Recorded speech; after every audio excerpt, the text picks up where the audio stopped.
Hi കൂട്ടുകാരെ, നിങ്ങൾക്ക് കഥ കേൾക്കാൻ ഇഷ്ടമാണോ? നമുക്കിന്നൊരു കഥ കേട്ടാലോ?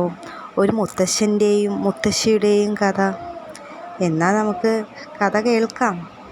പണ്ട് പണ്ട് ഒരു കാടിനടുത്തായിട്ട് ഒരു മുത്തശ്ശനും മുത്തശ്ശിയും താമസിച്ചിട്ടുണ്ടായിരുന്നു. അടുത്തെങ്ങും ഒറ്റ വീടുകൾ പോലുമില്ല. അങ്ങനെയിരിക്കെ ഒരു ദിവസം മുത്തശ്ശി അടിച്ചു വാരുമ്പോൾ കുറച്ച് അരിമണി കിട്ടി. അത് പെറുക്കിയെടുത്ത് മുത്തശ്ശൻ്റെ അടുത്ത് ചെന്ന് പറഞ്ഞു, നോക്കൂ, ഞാൻ അടിച്ചു വരുമ്പോൾ കുറച്ച് അരിമണി, നമുക്കിത് എന്തു ചെയ്യാം? മുത്തശ്ശൻ ഉടനടി പറഞ്ഞു, നമുക്ക് അപ്പം ഉണ്ടാക്കിയാലോ? ചെറു പുഞ്ചിരിയോടെ മുത്തശ്ശി പറഞ്ഞു, ശരി, പക്ഷേ അപ്പം ഉണ്ടാക്കാനായി തീ കത്തിക്കാൻ വിറകില്ലല്ലോ. മുത്തശ്ശൻ പറഞ്ഞു, ഞാൻ കാട്ടിൽ ചെന്ന് വിറക് പെറുക്കി വരാം, അപ്പോഴേക്കും നീ ബാക്കിയെല്ലാം റെഡിയാക്ക്. അങ്ങനെ പറഞ്ഞ് മുത്തശ്ശൻ കാട്ടിലേക്ക് മടങ്ങി. വലിയ കാട്, കൂരിരുട്ട്. മുത്തശ്ശൻ പതിയെ പതിയെ ചെന്ന് കുറച്ചായി വിറകുകളൊക്കെ പെറുക്കി വാരിക്കൂട്ടി തിരിച്ചു പോകാൻ നേരം ഒരു ശബ്ദം, ഗിർ. മുത്തശ്ശൻ പേടിച്ചു. തിരിഞ്ഞു നോക്കാൻ മടിച്ച് മെല്ലെ കണ്ണുകൾ അടച്ച് 2 മിനിറ്റ് മിണ്ടാതെ ശബ്ദമില്ലാതെ ഇരുന്നു. പിന്നെയും ശബ്ദം, ഗിർ. മുത്തശ്ശൻ കണ്ണ് പെട്ടെന്ന് തുറന്നു. തിരിഞ്ഞു നോക്കിയപ്പോഴെന്താ, കാട്ടിലെ രാജാവ് തന്നെ, നമ്മുടെ സിംഹം. മുത്തശ്ശൻ പേടിച്ചു, മുട്ടുകൾ കൂട്ടിയിടിച്ചു. മുത്തശ്ശൻ പറഞ്ഞു, അയ്യോ, എന്നെ ഒന്നും ചെയ്യല്ലേ, ഞാൻ അറിയാതെ വന്നതാ. അപ്പോൾ സിംഹം പറഞ്ഞു, എന്ത്, അറിയാതെ വന്നതോ? കാട്ടിൽ കയറാനും വിറക് പെറുക്കാനും നിനക്ക് ആരാ അധികാരം തന്നത്? മുത്തശ്ശൻ പറഞ്ഞു, എൻ്റെ ഭാര്യ അടിച്ചു വാരുമ്പോൾ കുറച്ച് അരിമണി കിട്ടി, അതുകൊണ്ട് അപ്പം ഉണ്ടാക്കാനായി തീ കത്തിക്കാൻ വേണ്ടി വിറകിന് വന്നതാണ്. അപ്പോൾ സിംഹരാജാവ് ഒന്നാലോചിച്ചു. എന്നിട്ട് പറഞ്ഞു, ശരി, നീ വിറകൊക്കെ പെറുക്കിയ സ്ഥിതിക്ക് നീ പോയിക്കോളും. പക്ഷേ അപ്പമുണ്ടാക്കിയാൽ നേർപകുതി എനിക്കും വേണം. മുത്തശ്ശൻ ഉടനടി പറഞ്ഞു, ശരി, ഞാൻ തരാം എന്നു പറഞ്ഞ് തിരികെ വീട്ടിലേക്ക് മടങ്ങി. നടന്ന കാര്യങ്ങളെല്ലാം മുത്തശ്ശിയോട് പറഞ്ഞു. മുത്തശ്ശി പറഞ്ഞു, ഓ, ജീവൻ കിട്ടിയത് തന്നെ ഭാഗ്യം. നമുക്ക് അപ്പമുണ്ടാക്കിയാൽ പകുതി സിംഹത്തിന് കൊടുക്കാം എന്ന് പറഞ്ഞ് അവർ അപ്പമുണ്ടാക്കാൻ തുടങ്ങി.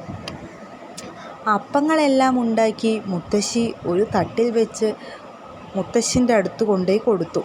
എന്നിട്ട് പറഞ്ഞു, നോക്കിയേ, ഇതിലൊരെണ്ണം എടുത്ത് രുചിച്ചു നോക്കൂ, എങ്ങനെയുണ്ടെന്ന് പറയൂ. അപ്പോൾ മുത്തശ്ശൻ ഒരെണ്ണം എടുത്ത് രുചിച്ചു. ആഹാ, അടിപൊളിയായിട്ടുണ്ട്. ഇത്രയും ടേസ്റ്റോ? മുത്തശ്ശി പറഞ്ഞു, ആ, നല്ല മധുരമുണ്ടോ? ഉണ്ടല്ലോ, അതുകൊണ്ടല്ലേ പറഞ്ഞു. അതിനുശേഷം മുത്തശ്ശി ഒരെണ്ണം കഴിച്ചു നോക്കി. മനോഹരമായിട്ടുണ്ട്, അതിമനോഹരം. നല്ല രുചിയും ടേസ്റ്റും മണവുമുള്ള അപ്പം. മുത്തശ്ശൻ അതിനുശേഷം ഒരെണ്ണം കഴിച്ചു. അതിനുശേഷം മുത്തശ്ശി കഴിച്ചു, മുത്തശ്ശൻ കഴിച്ചു, മുത്തശ്ശി കഴിച്ചു. അങ്ങനെ ഉണ്ടാക്കിയതെല്ലാം കഴിഞ്ഞു. അപ്പോഴാണ് അത് ഓർത്തത്, അയ്യോ, സിംഹത്തിന് കൊടുത്തില്ലല്ലോ. സിംഹം വന്നാൽ നമ്മുടെ കഥ കഴിക്കും. മുത്തശ്ശി പേടിച്ചു. ഇനിയിപ്പോൾ എന്താ ചെയ്യുക? അപ്പങ്ങളൊക്കെ കഴിഞ്ഞല്ലോ. അപ്പോൾ മുത്തശ്ശൻ പറഞ്ഞു, ഇനി ഒന്നും പറഞ്ഞിട്ട് കാര്യമില്ല. അപ്പോൾ അതാ ഒരു ശബ്ദം, ഗിർ. അയ്യോ, മുത്തശ്ശൻ പേടിച്ചു പറഞ്ഞു, സിംഹം വരുന്നുണ്ട്. അപ്പോൾ മുത്തശ്ശി പറഞ്ഞു, ഇനി നമ്മൾ ജീവിച്ചിരുന്നിട്ട് കാര്യമില്ല. സിംഹത്തിൻ്റെ ഇന്നത്തെ ഭക്ഷണം നമ്മൾ തന്നെയാണ്. മുത്തശ്ശൻ അപ്പോൾ ഓടിച്ചെന്ന് ഒരു തെങ്ങിൻ മുകളിൽ കയറി. അപ്പോൾ മുത്തശ്ശി പറഞ്ഞു, അയ്യോ, ഇനി ഞാൻ എന്ത് ചെയ്യും? മുത്തശ്ശൻ പറഞ്ഞു, നീ എവിടെയെങ്കിലും പോയി ഒളിച്ചോ, സിംഹത്തിൻ്റെ കയ്യിൽ പെട്ട കഥ കഴിയും. മുത്തശ്ശി തിരിഞ്ഞു മറഞ്ഞു നോക്കി. സിംഹം അടുത്തെത്താറായി. മുത്തശ്ശി അടുത്തുള്ള ഒരു ചാരത്തിനുള്ളിൽ മൂക്കും വായും ചെവിയും പൊത്തി മിണ്ടാതെ ശ്വാസം അടക്കി പിടിച്ചിരുന്നു. സിംഹം ഒന്ന് നോക്കി. ഇവിടെ എങ്ങും ആരും കാണാനില്ലല്ലോ.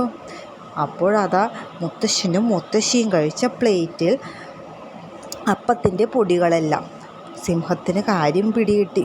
അപ്പങ്ങളൊക്കെ കഴിഞ്ഞു, എന്നെ അവർ പറ്റിച്ചു അല്ലേ, ഇന്ന് നിങ്ങളുടെ കഥ ഞാൻ തീർക്കും എന്ന് പറഞ്ഞ് സിംഹം ഉറക്കെ അലറി.